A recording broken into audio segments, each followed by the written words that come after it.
Silicon ಸಿಟಿಯಲ್ಲಿ ನೀರಿನ ದರ ಏರಿಕೆಯ ಸುಳಿವು ಸಿಕ್ಕಿದ್ದು ಜನವರಿ 2ನೇ ವಾರವೇ ದರ ನಿರ್ಧಾರ ಆಗೋ ಸಾಧ್ಯತೆ ಇದೆ.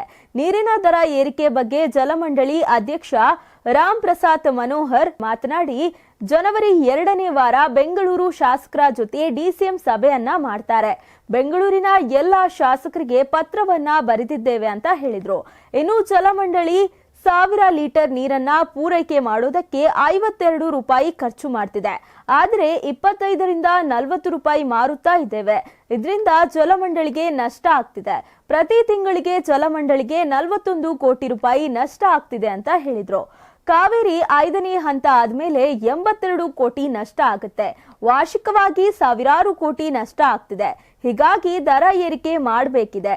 ಜಲಮಂಡಳಿಗೆ ಆರ್ಥಿಕ ಹೊರೆ ಆಗ್ತಿದೆ.